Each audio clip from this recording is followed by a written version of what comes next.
to attend class too. But please don't feel held back to ask questions as usual. I mean, who cares, right? It's your lecture, first and foremost.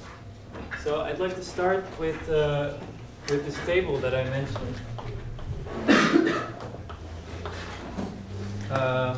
last time of 6 known Maclaurin series.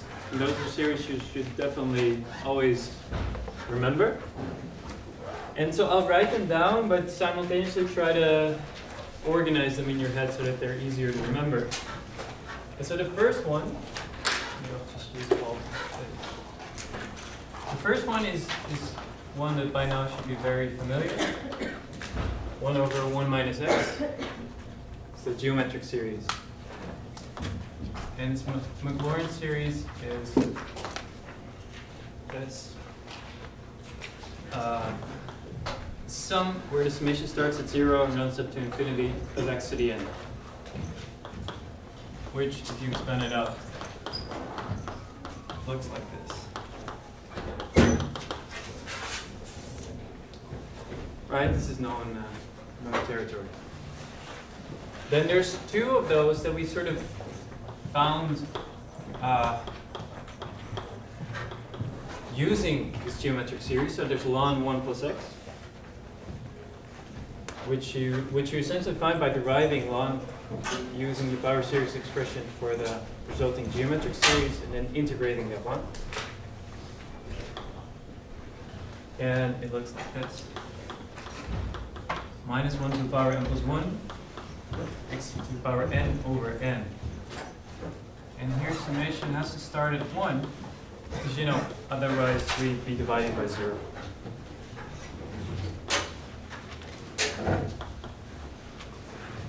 Sorry, so the exponent on the -1 is n plus 1 or n? I can't see. It's n plus 1. N plus 1. It was just written really small. Sorry? I said it was just written really small. Okay. Yeah. Is it legible for the rest? And so if you're wondering about whether, so look, if you have a -1 to some power, it's always n or n plus 1, or n minus 1. And if you want to know which one it is, just think the first term here. Should it be positive or negative? And, well, you plug in the first value for n that you started, usually 0, but in this case it's 1. You plug in 1, we get -1 squared. So -1 squared is 1, and the first term is indeed positive. And so what we get is x minus x squared over 2 plus x cubed over 3 minus x power 4 over 4, etc. And again, this is not something that you should take as a magic secret trick or whatever. This is something you can do. We did it in class. If you forgot how to do it, repeat it for yourself. One we didn't do in class, but I asked you to do, which is obtained in the exact same way, is the arctangent, which looks like this. Summation starts at 0, runs up to infinity, -1 to the power n, so the first term is again positive. And here we only have terms of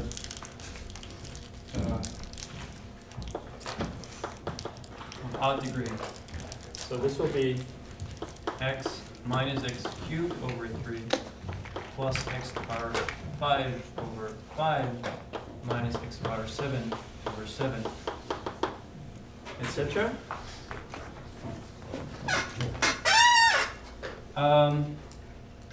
Yeah, so I'm writing these 3 on purpose as the first one, because this second and third one are both derived from the first one. There's 3 more, which you should somehow remember as an independent group. I realized I've written the same size as the one you just said was not really legible. So is this doable in the back? Yeah? Okay. E to the x is arguably one of the most simple to remember. It's x to the n over n factorial.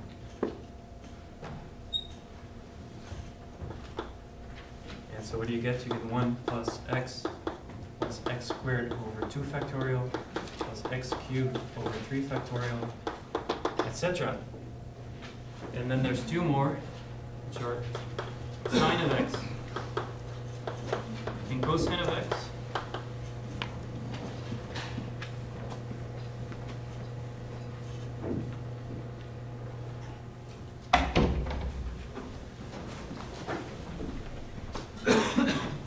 And so, say you're a bit unsure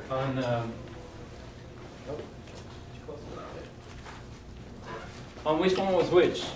The trick that I would recommend is the following. So we know that one of them should start with x and one of them should start with 1. And they have this alternating pattern, right?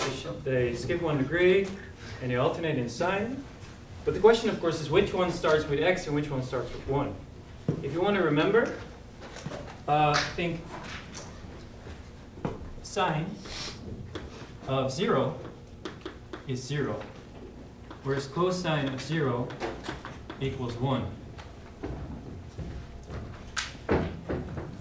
So which one is the one that starts with a constant term 1? It should be a cosine. Because if you evaluate the power series at 0, all of the higher degree terms will disappear and you're left with a constant term. So this one should start with 1. That's the trick I want to share. You look very unhappy. Sorry? Okay, you got it. Great. So here we start at 1 and we know how to continue the pattern. We have minus x cubed over 3 factorial plus x to the power 5 over 5 factorial minus x to the power 7 over 7 factorial, etc. Which you can write, we talked about this last time, using the sigma notation in the following way. So we only want odd degree. Yeah, this is wrong, right? Right. Sorry about this.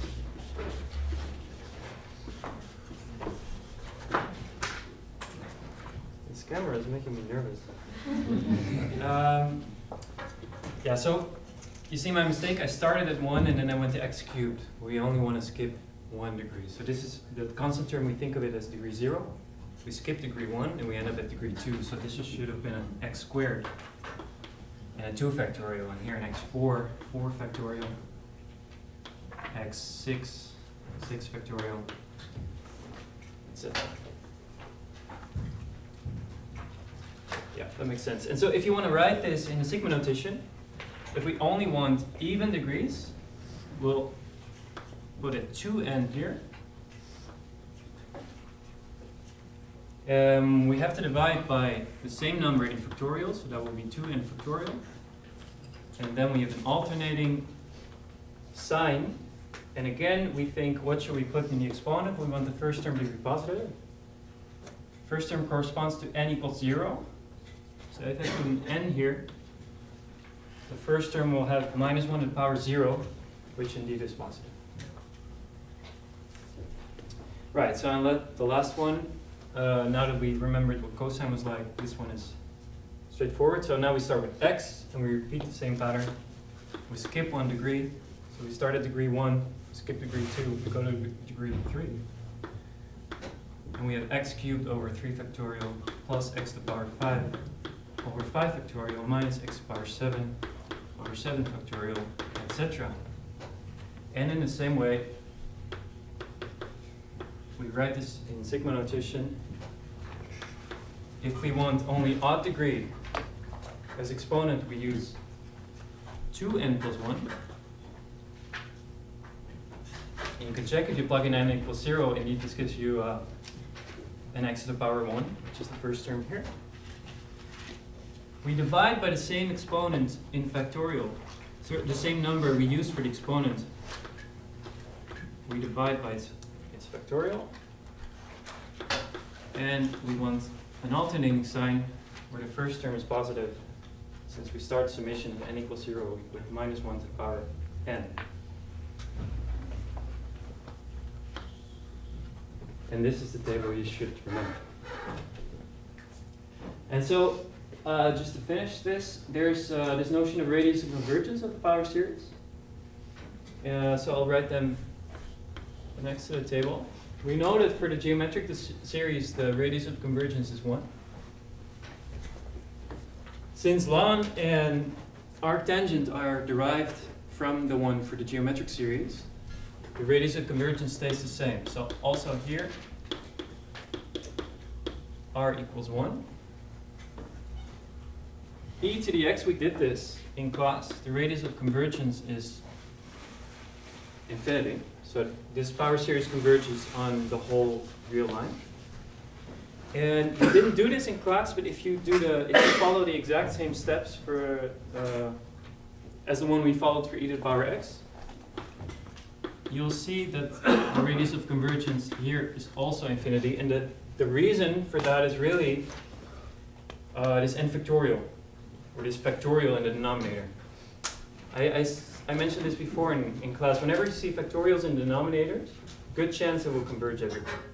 I mean, this is not a robust rule, but a general guideline. But that, again, once again, that's why I grouped them this way. So there's the 3 guys with the factorial in the denominator, and there's the 3 things with the n, just like a somehow linear term in the denominator. And if you group them in your head this way, I hope remembering them should be easier. And so, just one remark.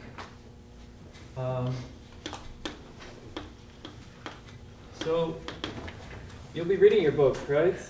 And looking in the section, and then you see this thing called the binomial series. Don't do the binomial series. If you want to study it, of course, you're welcome to, but this is not part of the material that will be examined. And the same holds for this thing called Taylor's inequality.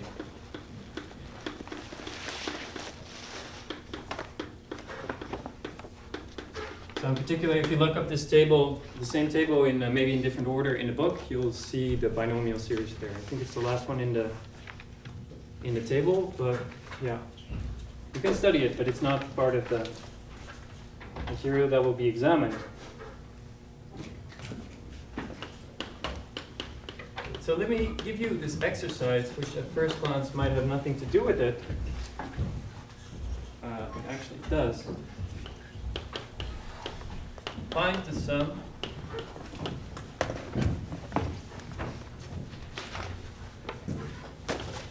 the following series. 1 over 1 times 2 minus 1 over 2 times 2 squared plus 1 over 3 times 2 cubed minus 1 over 4 times 2 to the power 4, etc.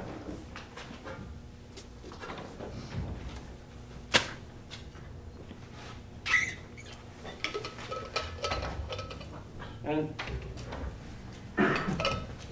so before we can actually work with this, you should somehow recognize the pattern. So in this case, it might be a little difficult, but so let's think about this. So first of all, we see this alternating sign pattern, right? So that's clear. And we see here we have 2 and an exponent 2. We have a multiplication by 3 and exponent 3. Multiplication by 4 and exponent 4. So from this, you can recognize that the pattern is 1 over. Yeah, you see, so I'll replace the things I encircled in orange by an n. So I'll have n times 2 to the power n. But remember, there's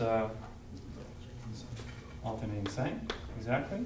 And we have to think of the exponent, but you know, when we wonder about the exponents, obviously we want the first term to be positive. So the first n that we're going to plug in should give me a positive sign. But so far we haven't established what the first n is, right? It could be usually 0 or 1, but it could really be anything. So let's see.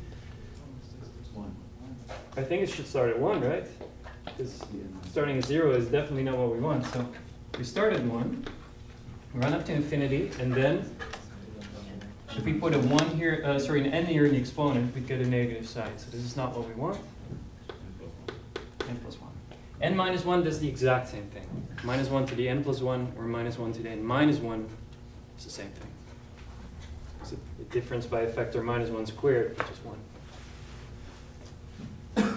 All right, so this is good. I mean, if you write this in your exam, you get hopefully at least some recognition, but it's not the complete solution yet. So let's think. So far, we had a lot of series, and usually we're asked only to show convergence or, divergence. But there's a few cases where we can actually calculate the limit, and so those were a geometric series. What else? Maybe we did some special case of a p-series, and then there was this examples that came up in web work of this type. I'll talk more about this later. But so I don't really think that this example falls in any of those categories. So, and what I'm building up to is the way you should approach these type of questions on your exam. If you see a series and you're asked to evaluate it, just go over the lecture chronologically. Oh, we did a geometric series. I know how to solve it. Is this a geometric series? No. And you think more, you go through the lectures in time. And when you get to a point where you really see no basic method on how to find the sum of a series, there's a very good chance that you're supposed to recognize this as one of those 6 cases.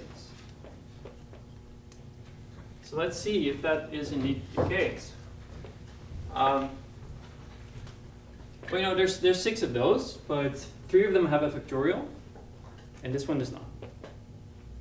So we can rule out these guys. So now the question really is, can we find an x? Can we find an x that we plug in here so that this expression matches this one? So let's see, we ruled out this first 3, but we can rule out we ruled out the last 3, we can rule out the first one as well, because there's no alternating sign here. Then we're only left with these guys. But, let me see. This one skips 1 degree each time. Whereas here, look, if I rewrite this in the following way, minus 1 to the n plus 1 times 1 over n times 1 over 2 to the power n. I didn't really do anything, I just split it up. We see that it's actually this form, with x equal to a half.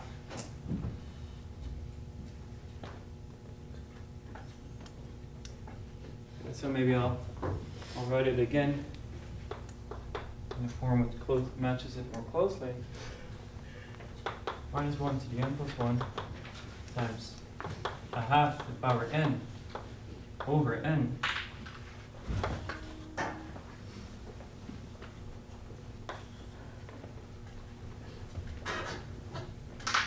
And so this is the series for ln where x is equal to half. Sorry, the series for ln 1 plus x. So this will be ln 1 plus a half, which really is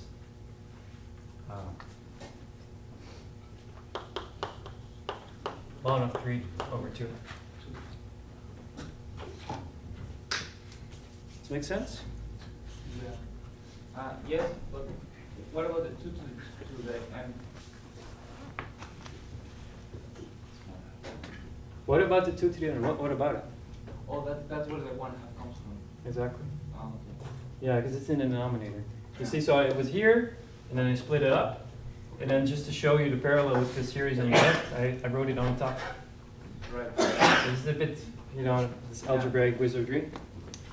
Once you see the steps, it's okay. And so, while explaining this exercise, I want to reassure you that really, if you memorize these guys, recognizing a given series as one of these forms is really not that big of a deal because, you know, if there's an exponent, if there's a factorial, you only have 3 to choose. But then you see, is there an alternating in sign? Yes, you only have 2 left. No, there's only 1 choice anyway, right? And so the same goes for this. Are there any questions on this? No.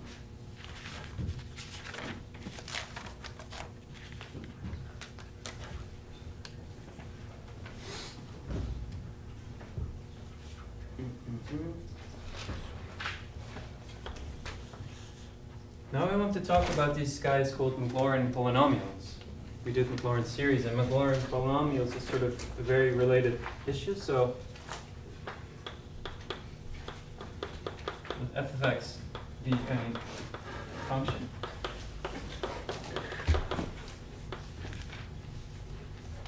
As we saw, this guy, the sum where n starts at 0, runs up to infinity, f derived n times, evaluated at a, where a is any number, over n factorial times x minus a to the n. This is the Taylor series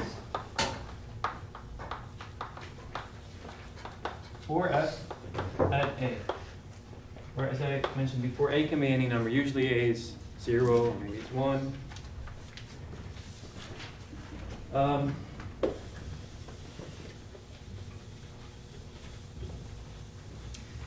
But so the key point is, so we're summing where n starts at 0 and runs up to infinity.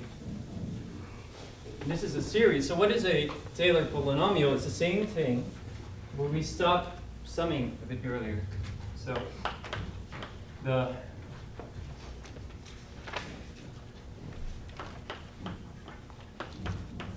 Taylor polynomial of degree k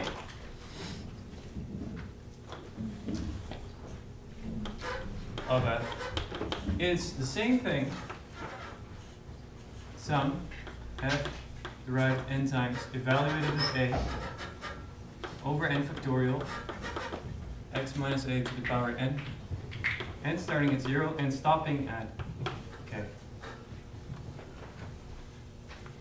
That's all there's to it. And if you think of in terms of applications, you cannot really put an infinite series in a computer because, you know, there's an infinite number of things to write down. But Taylor polynomials you can. And so why are they useful? So let me illustrate this with the sine function.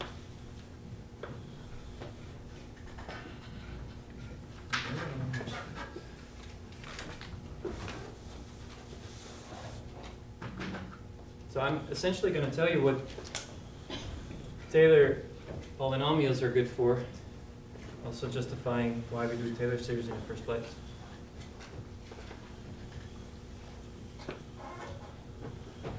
So maybe this is the graph of the sine function. Y is sine of x. Question for the audience: what's the Taylor polynomial at 0, so the Maclaurin polynomial, of sine f degree 1?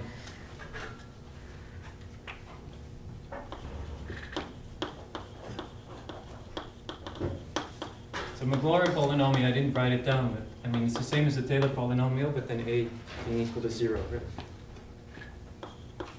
Of sine x of degree 1. Degree means that you stop summing at that particular number. But it also means, look, the series is like this. Sine of x is x minus x cubed over 3 factorial plus x to the power 5 over 5 factorial minus x to the power 7 over 7 factorial plus etc. And so if you wanted Maclaurin polynomial of degree 1, you want the highest exponent that you seek for x to be 1. So it's just x. If you want the degree 3 Maclaurin polynomial, it will be x minus x cubed over 3 factorial. Just stop as soon as you see that 3 is the high exponent of the polynomial. Likewise, degree 5 polynomial will be x minus x cubed over 3 factorial plus x to the power 5 over 5 factorial, and that's it. Makes sense, right? You just stop at a certain point. And so I've left out degree 2 and 4, and for good reason. I mean, if I want to stop summation up until and including the term for x squared, in this case, the coefficient for x squared is 0. So, it's silly, but the degree 2 polynomial for sine is also x. You think of this as including the term corresponding to x squared here, but there isn't any. And so the degree 4 polynomial will equal the one for degree 3, because there is no term corresponding to. Couldn't you just like derive it or integrate it? Can we just derive it or integrate it? Why do you want to do so much work? Or if you use degree 2. That's right. If you derived degree 3 sine of x minus x cubed, you take a power of x cubed, you have x squared. I'm not completely sure if I understand what you're saying. I mean, me neither. But That's how most of us feel, including me most of my time. Yeah. But Well, I think there was a question on the homework. They said they were asking for degree 7 of sine of x. When do we have a 5? That's right. No, they asked for a 6. So you have to derive. Yeah. You integrate x to the thing. they ask for the Maclaurin polynomial of the sine of degree 6. Yeah. I mean, it should be here, but Yeah, so you have to like integrate the polynomial. look, if I understand the question correctly, the question is find the Maclaurin polynomial of sine of degree 6. What you do is you think of the Maclaurin series, and rather than writing down an infinite number of terms, you stop as soon as the highest power you see of x is 6. And so it's a bit silly because there is no 6, so you stop here, let's say. And that's it. So it will be equal to the one word degree 5 which I wrote down here. And I mean, really, when you write down Maclaurin polynomials, that's all there's to it. You just stop summing. You don't have to integrate or derive or anything. Except, of course, if the function of which you want to write down a Maclaurin polynomial is given as an integral or a derivative. Yeah? If not, come see me out. So let's write these guys down here in the graph. So degree 1. Easy to draw, just like this. And we think of this as an approximation of the graph of sine. So degree 2 I'm not going to write because it's the same as the degree 1, so let's write degree 3. Will probably be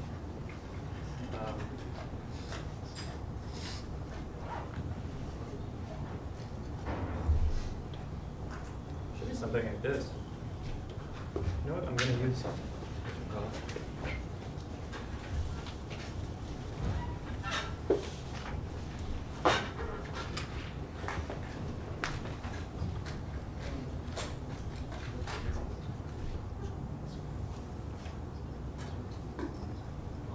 This is a better approximation of the sine function. So let's write down degree 5. I'm just sort of winging this, but the idea I think is clear.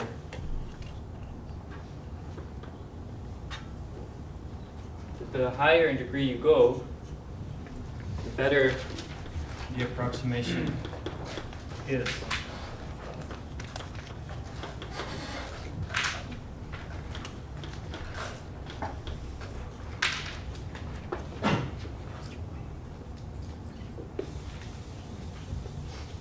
And this is why we like Taylor polynomials, Maclaurin polynomials. Because this sine and this e and ln and whatnot, they're very much out there. They're hard to compute, they're hard to work with. And so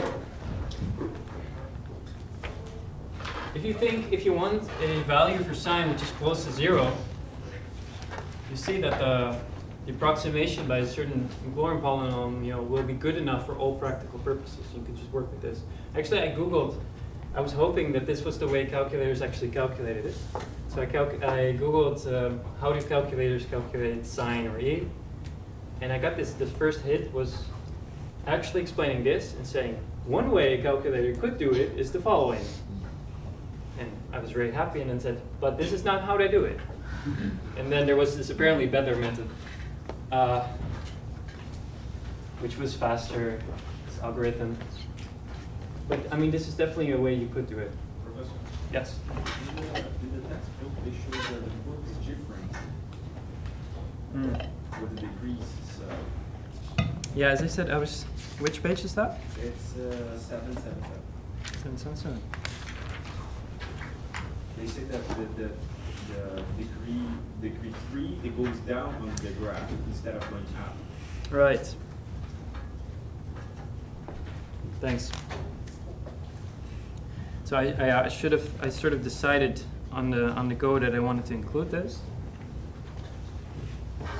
But you're not going to ask us to draw that in the exam, right? That'd be a very weird question, yeah. I mean, everything's possible. So if you want to draw this, probably what you want to do, I mean, people are very different in their preferences, but you might want to try out a few test values to see if it goes down, like below or above the graph, and then guess your way from there. Yeah, that's right. So degree 1 will be above, degree 3 will be below, degree 5 will be above, degree 7 will be below, above, below. It makes a lot of sense if you think of this as an alternating series. So thank you for pointing that out. The idea, nonetheless, the idea of the graph was more, the most important point is to show that these polynomials, the higher in degree you go, the better the approximation. And one last point about this is that the approximation is the best near x equals 0. It's not a coincidence. These are Maclaurin polynomials, which are Taylor polynomials, centered at 0. And so say you want to calculate sine of some number, you better use an approximation at that number or close to that number. Right? So if you would take the Taylor polynomial of some high degree centered at 5, that will give you good approximation of the sine function near 5. Right, so that took a while. That's fine. So let's do an exercise.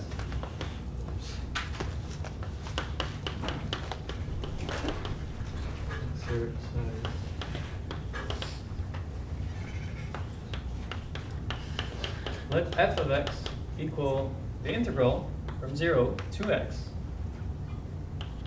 So we have an x in a boundary of integration, so we can't really expect an x inside anymore. So we have cosine of 3t squared dt.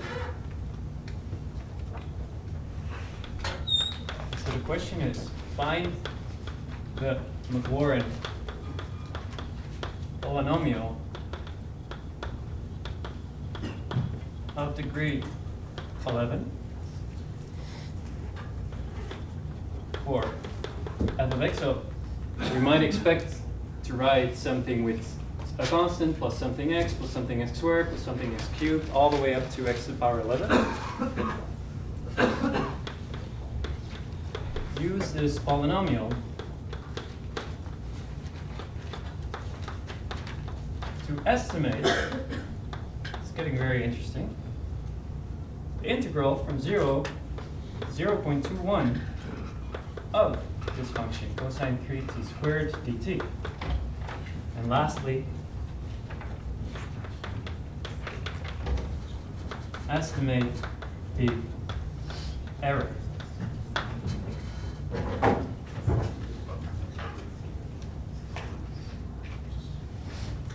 I mean, if you can do this, then it's pretty bad. So first thing to think about, if you would be given this integral, maybe even indefinite integral of cosine 3t squared, and maybe you guys are seeing some clever way, but I wouldn't know how to do this, I think. If there were t outside, we could use some substitution, but here, what do we do? So this is what another reason why these Maclaurin polynomials or Maclaurin series are very, very useful. So let's write down the Maclaurin series for cosine 3t squared and integrate this and use that to find a Maclaurin series for f. That's going to be our approach. So first of all, if we have cosine of x, just as a reminder, it's sum minus 1 to the n x to the 2n over 2n factorial, and starting at 0 to infinity. We did this last time in a way. So cosine of 3t squared, if I want to express this as the power series, all I have to do is take the one for cosine and replace every instance of x by 3t squared. Do you have a question? What's the upper bound of your integral with cosine the second part? 0.21.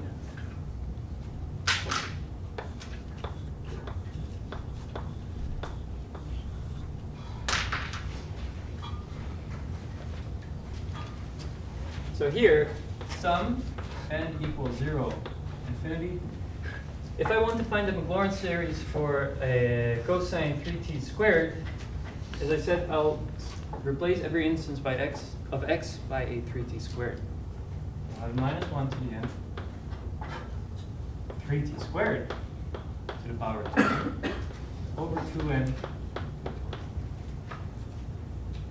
That's great. You might want to simplify this a little. So let me see. 3t squared to the power of 2n. I'll do that separately.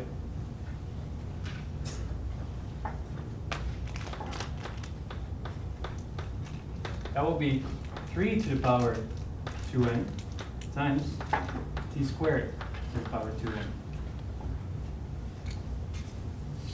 3 to the power 2n is 9 to the power n.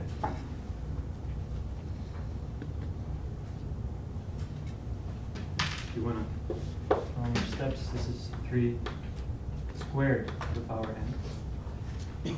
And using the same rule, essentially, here we have something raised to some power, and then subsequently raised to another power. That means we have to multiply the exponents, and we get t to the power 4n.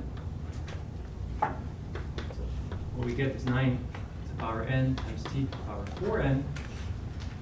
If we plug this in to here, we get minus 1 to the power n, 9 to the power n times t to the power 4n over 2n factorial.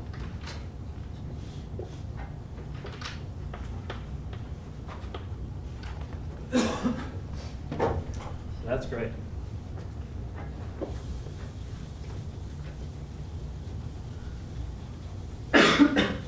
And now if we want to find the expression for f, which is a certain integral of this function, it's nice, I don't know, I like just writing an indefinite integral down first. So if I integrate cosine 3t squared dt with respect, so cosine 3t squared, I integrated with respect to t. I take this expression, power 4n, I'm just writing minus 9 to the n instead of minus 1 to the n. Minus 9 to the n. I take my t. There was a 4n. If I want to integrate, I have to raise the exponent by 1.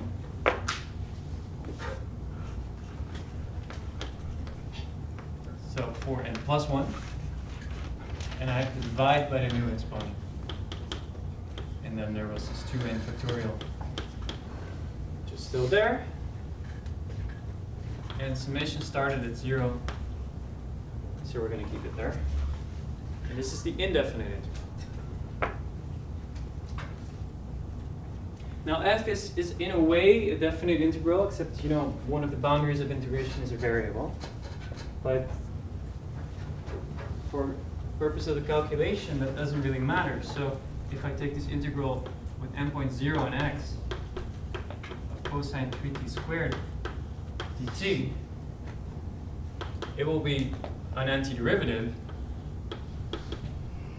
which in this case is this growing power series, minus 9 to the n, 1 over 4n plus 1, t to the power 4n plus 1 over 2n factorial. And then we have this familiar brackets, 0 and x.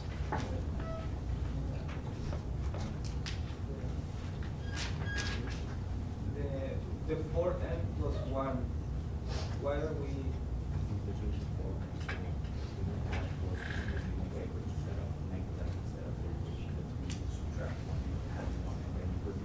Oh, Yeah.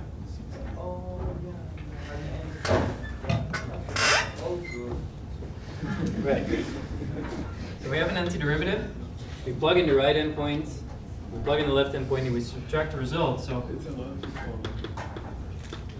if we plug in the right endpoint here, that essentially comes down to plugging in x for t. So we'll have x to the power 4n plus 1 over 2n factorial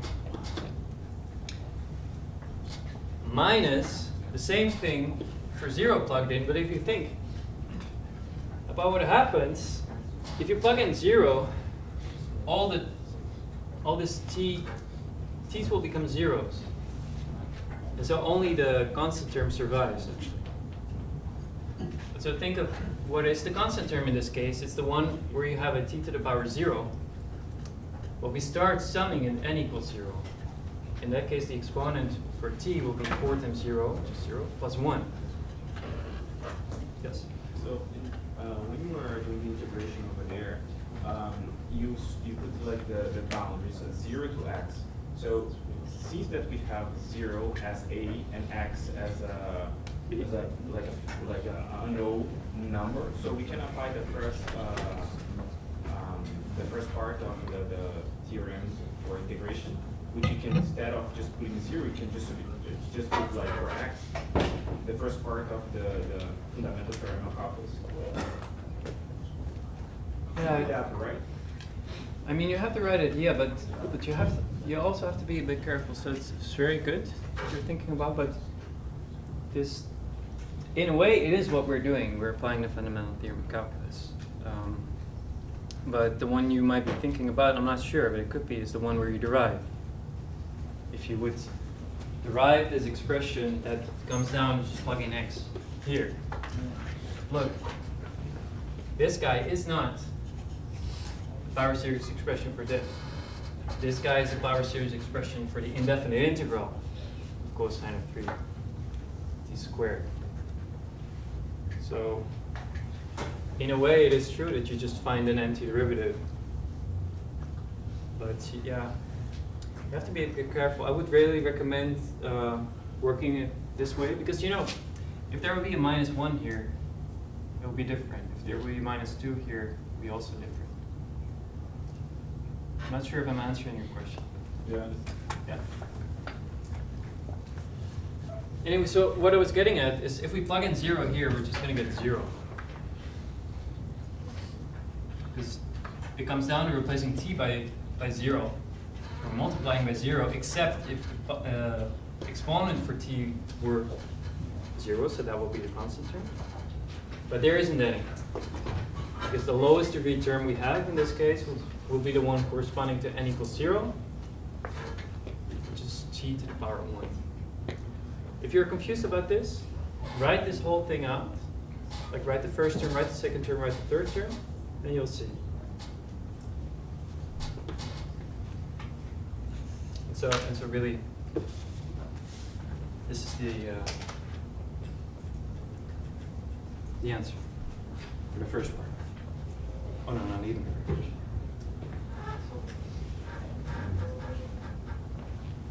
So the first question, actually, we're going to get to this, so it's really good. Find the Maclaurin polynomial of degree 11 for f of x. If you want to do this, you just start writing out terms until you see something which is higher than 11, and you stop. So let's see, if we plug in n equals 0 here, we'll get minus 9 to the power 0, which is 1.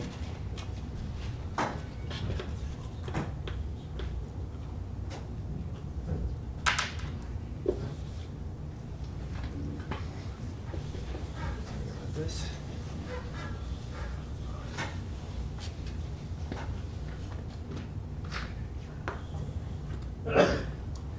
So, the Maclaurin polynomial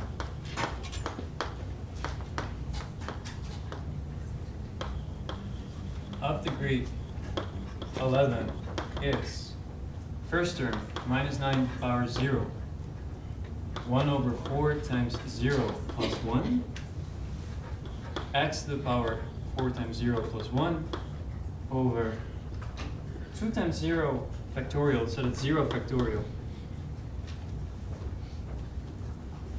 plus. I'll leave this here for now and we'll simplify. That's the best way, or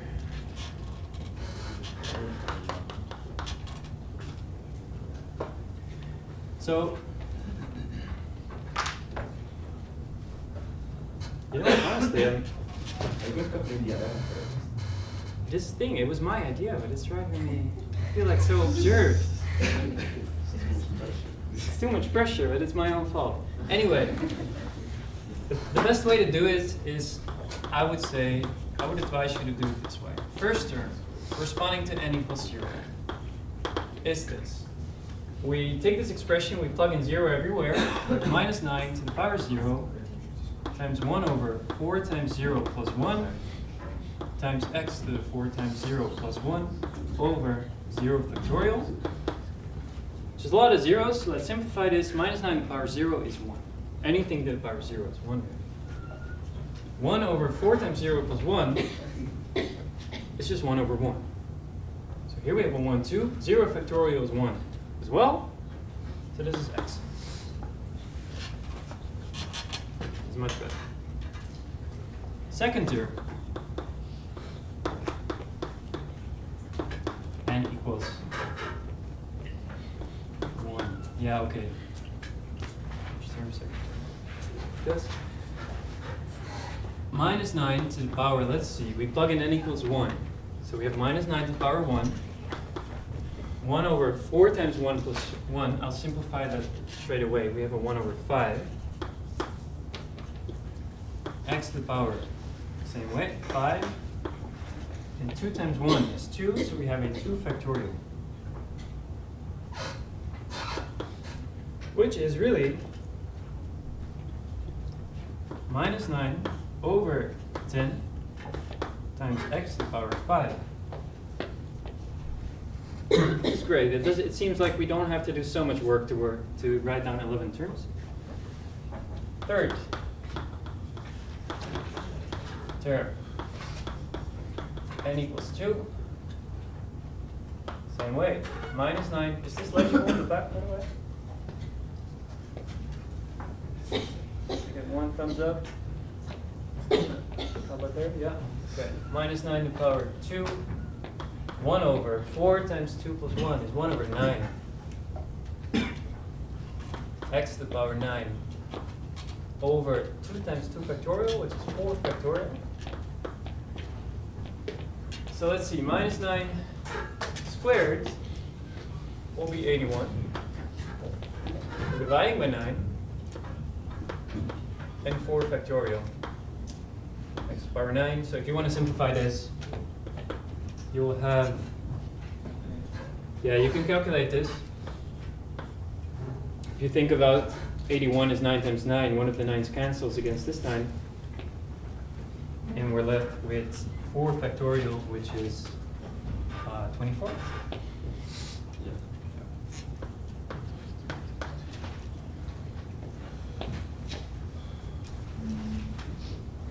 And this is another illustration of this point I was trying to make before, where if you plug in 0 for this, you just get 0, right?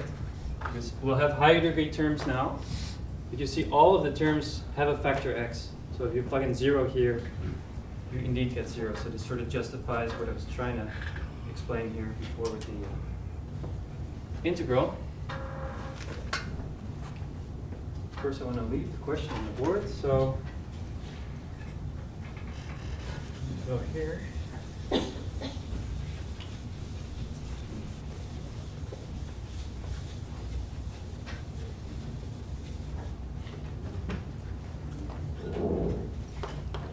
So, the Maclaurin polynomial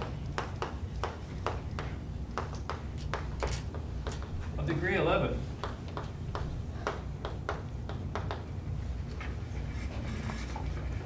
consists of all the terms up to and including the one for x to the power 11. So I didn't calculate the one for x to the power 11. And why? Because look, if I would plug in the n equals 3, so it'll be the next step, you get, a bunch of numbers, and x to the power, let's see, 4 times 3 plus 1, that would be 13. That's higher than 11. So you can see the pattern actually increases by 4 each time, because of this 4 answer we have x power 1, x power 5, which is an increase of 4, x power 9, which is an increase of 4. Next term would be x to the power 13. And so really we're done. The Maclaurin polynomial of degree 11 is x plus minus 9 over 10 x to the power 5 is 9 over 24 x to the power 9. And that's it.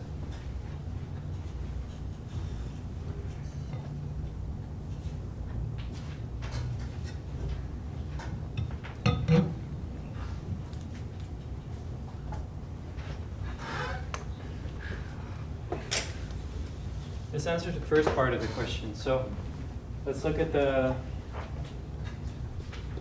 second one. Yes. Would it be acceptable if, like, say we just took the power series and then just like looked at the x term by itself? Like, say for x10 you have x to the 2n plus 1 over 2n plus 1. If you just look at the 2n plus 1, you say to the 11th degree you need n to be 5. It's 2 times 5 plus 1, 11. Would that be reasonable to just write that out?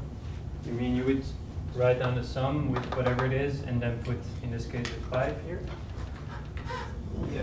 In the Well, example you even sketched. like simpler than that, just write the x to the 2n plus 1. And you know that 2 times 5 is 10. Sure. So would that be acceptable if you just said to skip all of what you did there to just go straight to that? Well, I think it's hard to answer your question because it's a bit general but specific at the same time. So can you phrase it in terms of this question? Well, find the Maclaurin polynomial degree 11. Okay. Instead of writing it all out, just plug in a number till you see x to the 11. So in this case, you would put a 2 here. I guess so, yeah. Yeah, so as is usually the case, it's hard for me to say what is an acceptable answer. The point is, in this question, we need the explicit description anyway, because we're going to calculate with it. Like, formally, when you put a 2 here, it's the same. It's the same as the thing I wrote in the right board. But I personally, as a marker, would at least want to see why you put a 2 there. Okay. Yeah, that's what I wanted to know. If, like, you could just skip all that. It's as usual. What you should do in your exam is to write down as much as possible in a short amount of time. If you think at some point I could improve my answer, but it will take me a lot of time and I have other questions to spend it on more efficiently, go to those questions. Like I could write this whole thing out, but I answered almost 80% of the question. There's 2 more questions I haven't done at all. Let's go to that one first. Try to finish. Once you've finished, go back to all these questions, add more details, add a sketch, write some more words, elaborate a bit on why you chose n equals 2, write down this thing. Yeah, that's the most your answer I can give. Right, so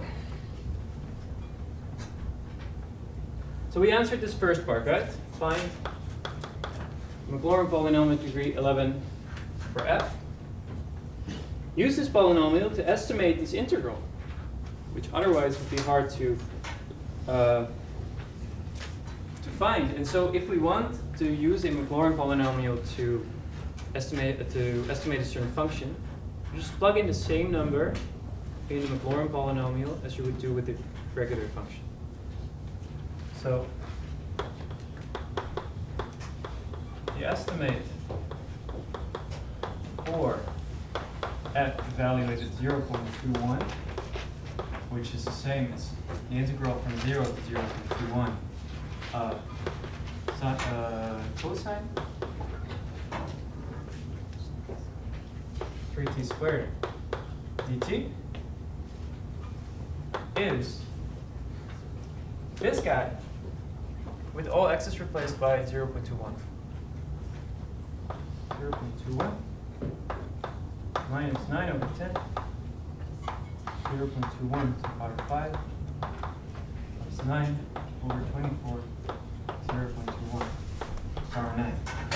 I wanted to make this a little interactive, so can 3 people, at least in the audience, take out their calculators and calculate this expression?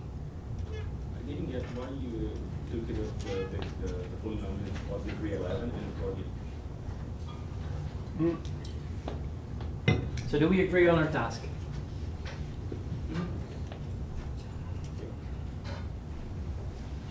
So why not I shouldn't take the polynomial that I found, like not the polynomial but The series? the series and plug it from 0.21 instead of taking the polynomial. I mean, that would be the perfect answer. There would be the actual up to an infinite number of digits correct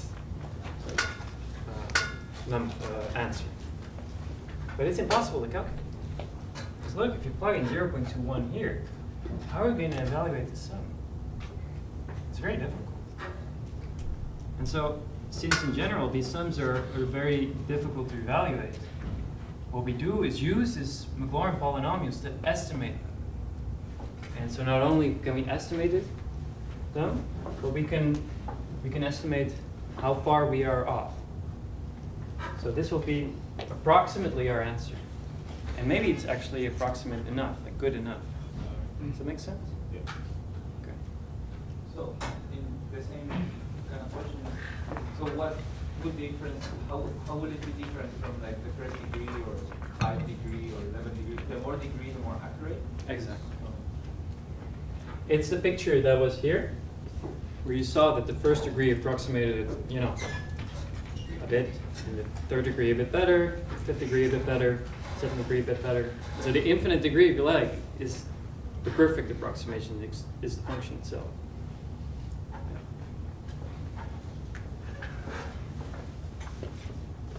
Does that answer your question?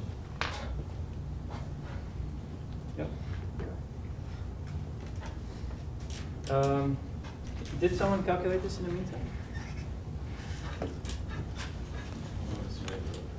Tell me. I got like 0.2096.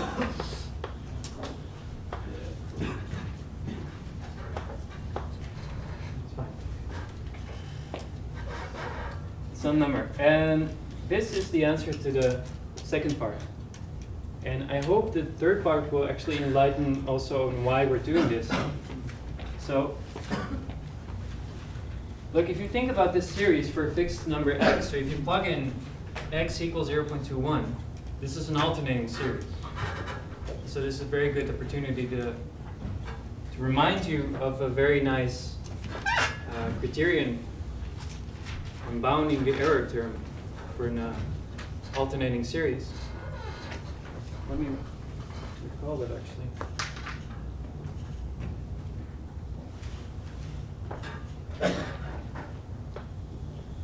Do you remember? The one with the B end? If you would have S equaling an infinite series -1 to the power n bn, where bn was understood to be positive or non-zero at least, and Sn, right, use a different letter.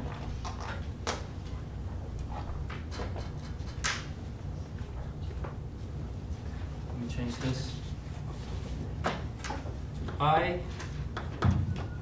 So as we used to do, I write summation over I now, where the bi is, and then this Sn was called the partial sum, right? So summation is the same thing. I equals I up to n -1 to the n I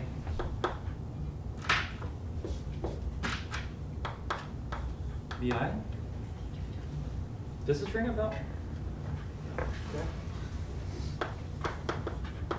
And the difference between S and Sn was smaller than equal to bn plus 1.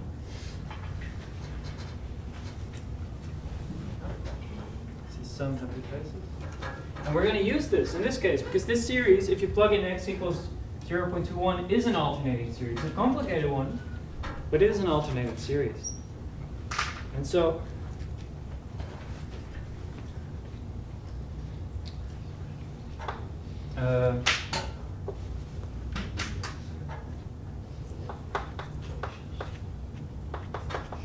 the maximum error, or an upper bound for the error,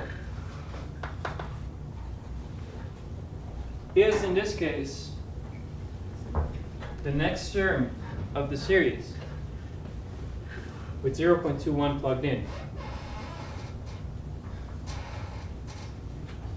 So let me see.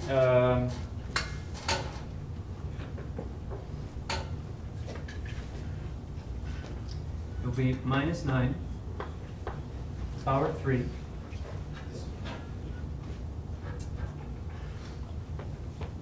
yep 0.3 1 over 4 times 3 plus 1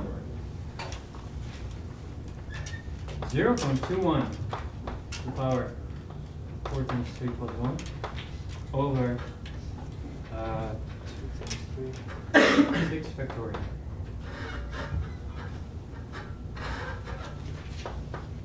Do you see what I'm doing here? So I'm sorry, there's a lot of stuff on the board, but here there's a series. Our approximation over there is essentially what we call here S2. Because we sum, we start at 0, include the term for 0, include the term for 1, and we include the term for 2, and then we stop. Now this guy approximates the actual sum that we would like to compute, but it's more or less impossible. So the error will be no larger than the term in the series that comes after the one we use. So we use the one for n is 0, 1, and 2, and then the error is no larger than the term where n is 3. And this term where n is 3 is exactly the one that I'm writing down here. And the funny thing is, I have to put an absolute value. The funny thing is, if you could punch this in your calculator, it's 0.00000000001 approximately. It's very, very, very small. So our approximation, the integral, is very, very, very good. So you see, for all practical purposes, we sort of calculated this integral. Because if you're an engineer, you need to know this, or you're a physicist and you're doing experiments, you need to know its quantity. You don't care about what's happening in the 10th decimal. Right, so you can just use this as your approximation and be content. It's actually fairly good.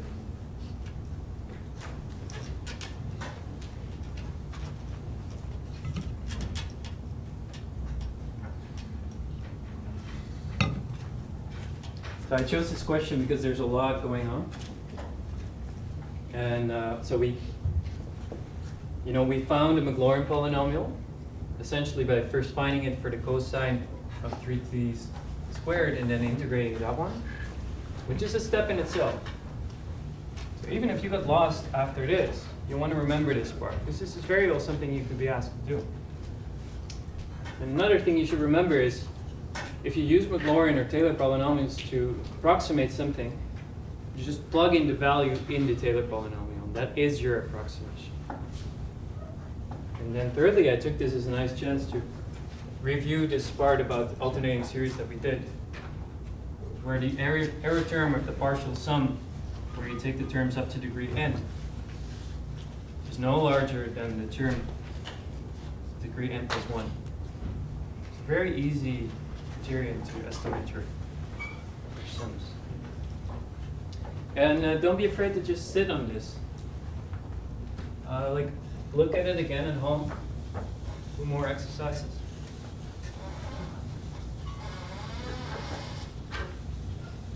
Are there any questions on this before I start erasing more? Yeah. Okay. So what about the x minus a minus x 3n? X minus 8. So if this is a Maclaurin polynomial, what would be the Taylor polynomial of the same? You do the exact same thing. So for the Maclaurin polynomial, we found the Maclaurin series, which is an infinite series, but then we stopped at a certain point. If you're asked to find the Taylor polynomial at 2, say, you find the Taylor series at 2, so there'll be some infinite series with x minus 2 to the power n. And then you stop at a certain degree, given, in this case, it's 11.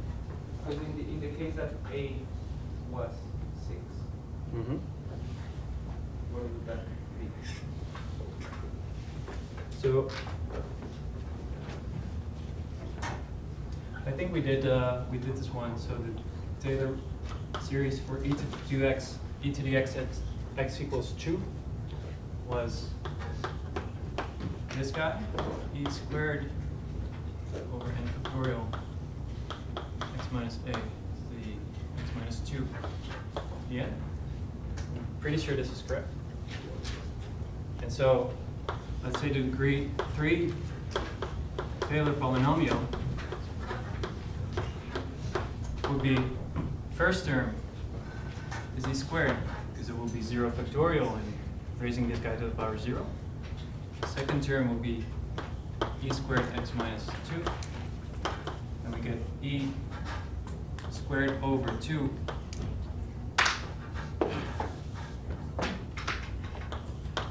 e squared over 2 x minus 2 squared, and we want degree 3, so then we add e3 over 3 factorial x minus 2 power 3, and then we stop.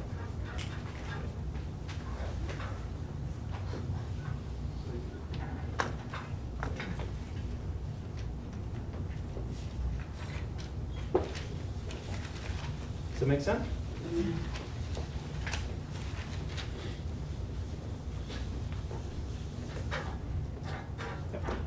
Great.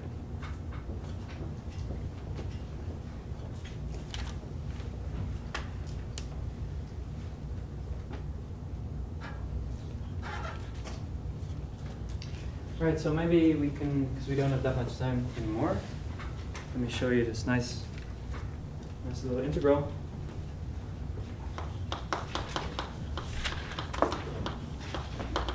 By the way, this is definitely the end of all the new material. Like, we lightly introduced, or not very lightly, we introduced Taylor and Maclaurin polynomials in this case, but that's really the last new word you'll hear from me. And so, where did I go?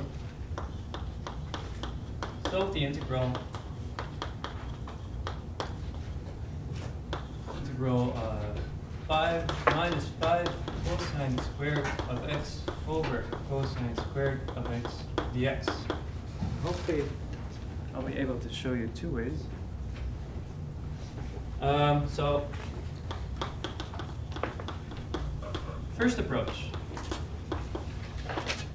So I know some of you might be thinking, oh look, if I pull out a 5, I get 1 minus cosine squared, and that's sine squared. You could do it, but you don't need to. So the integral equals, I can pull out the 5, that's for sure. And I'll have 1 over cosine squared plus cosine squared over cosine squared.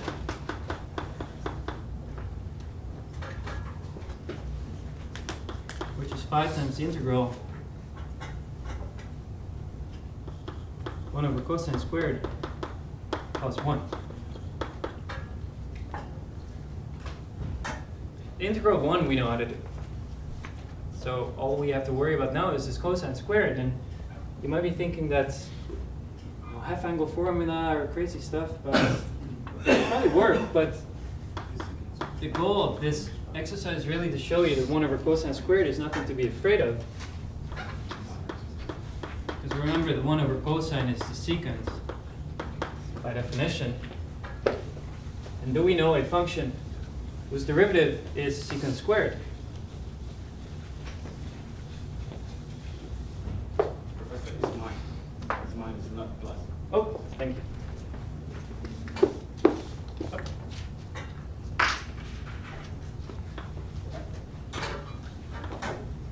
Thanks. Do you know a function whose derivative is secant squared? I think we do. Is your tuple illustrating? It's tangent. It's 5 times tangent of x minus x. And don't forget the plus c. Oh, I remember, by the way, if you look back at the video, actually, you'll see at some point in this part I forgot to write a plus c. And I thought to myself I should say it, and then actually I forgot to say it. When we integrated this very long Maclaurin series, I wrote a plus c. If you're looking at this, go back in the video and correct this. So finally we have 510 minus 5x plus c. And that's the answer. Second approach.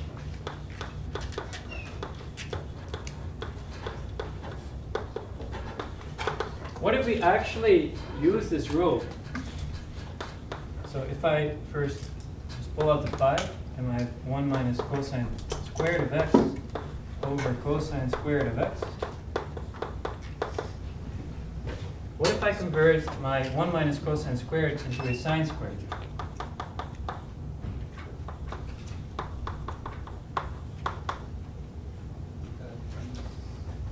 Tangent squared? Sure. Not sure if this is leading anywhere.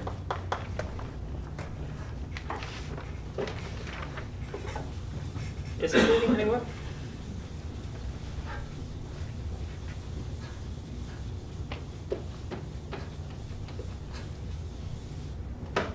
Maybe it is leading anywhere. So remember that there's this rule. Tangent squared of x plus 1 equals secant squared. So tangent squared, just like this, I don't know the integral, but if I convert this into 5, the integral secant squared minus 1, using that rule, so I take the 1 to the other side. Then I can use this insight that we had before, that the integral of the secant squared is tangent. So this will be 5 times tangent of x minus x plus c yet again. 5 tangent x minus 5x plus c. So you see there's multiple seemingly different ways of doing it, but it comes down to the same thing. And so what I want you to do is realize that from now on, you cannot be scared anymore of the integral of secant squared. For the same reason, you cannot be scared anymore of the integral of secant times tangent. Because we do know a function whose derivative is secant times tangent is the secant. Right. We've been using this before. It's just we haven't seen it applied in this context before. And so, in this case, I showed you that the integral of tangent squared is also nothing to be afraid of, because you can use that rule up there to convert it to something with secant squared. So these three integrals, I want you guys to put them there in your memory and realize that if you get them on the exam, boom, you know how to do it. Right, so this is the, well, not the last lecture. There's Tuesday, there's the makeup lecture. And for those of you who cannot make it on Tuesday, I know there's some of you, there's this recording, and we post it online. I'll put the link on Moodle. Yeah, good luck with preparation.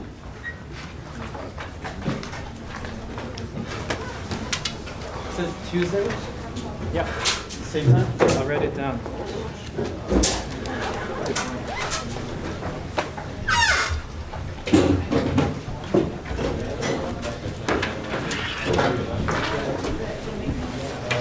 Ben, 加油！